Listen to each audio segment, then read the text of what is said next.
Hello दोस्तों, मैं आशुतोष। आज एक बार फिर से अपनी नई वीडियो लेके आया हूँ।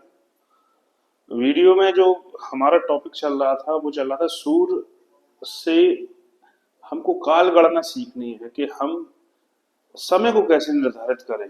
हम बस कुंडली को देखें और हम किसी के जन्म को, उसके जन्म समय को, उसके जन्म कब हुआ, दिन में हुआ, रात में हुआ, दोपहर में हुआ, शाम में हुआ, किस महीने में हुआ, ये चीजें हमने पिछली वीडियो में सीखी।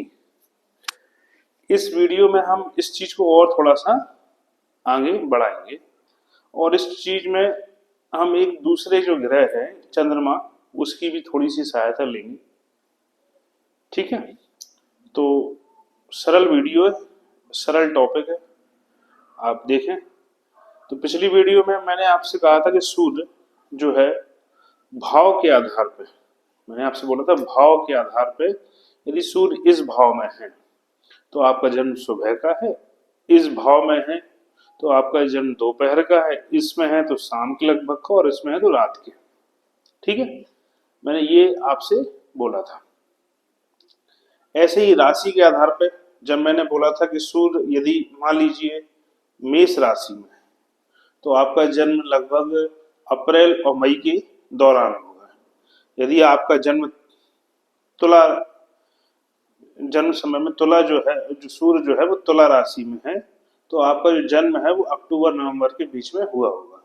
मान लीजिए आपका जो जन्म समय का सूर्य है वो मिथुन राशि में है, 3 नंबर की राशि में है, तो जो आपका जो जन्म है वो लगभग जून और जुलाई के बीच में हुआ होगा।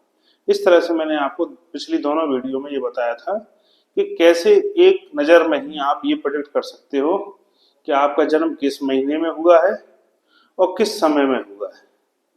अब इसमें एक चीज छूट गई थी हमारी, वो चीज थी जन्म तारीख।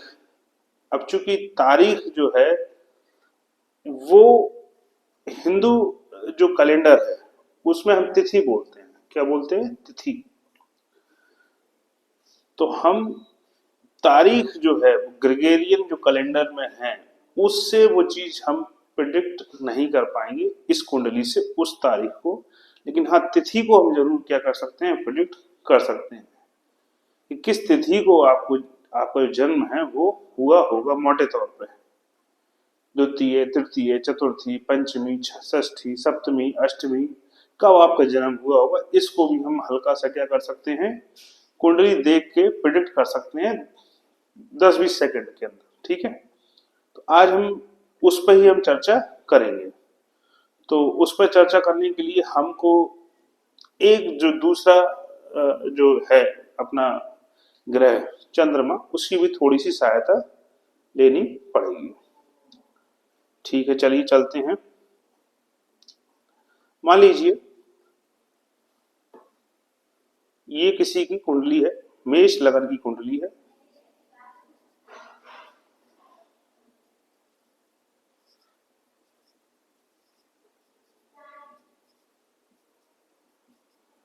मेष लगन की कुंडली है और मान लीजिए इस व्यक्ति का जन्म का सूर्य प्रथम भाव में है और चंद्रमा ठीक सामने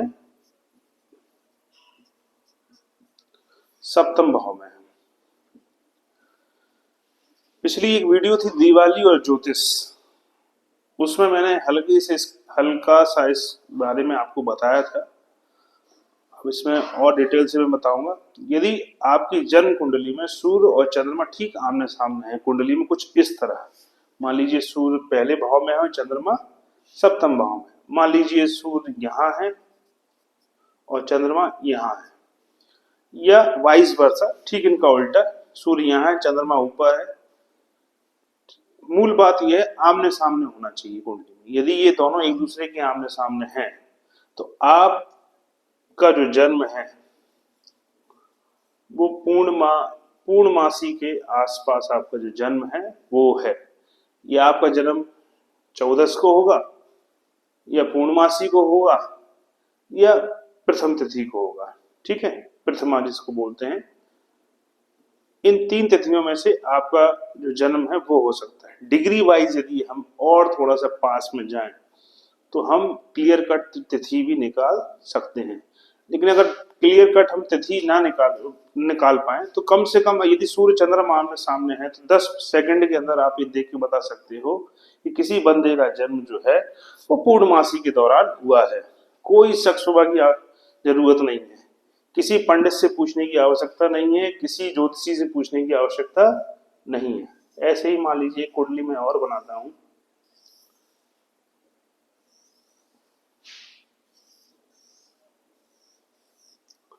मान लीजिए जन्म कुंडली है और इसमें सूर्य और चंद्रमा एक साथ बैठे हुए हैं।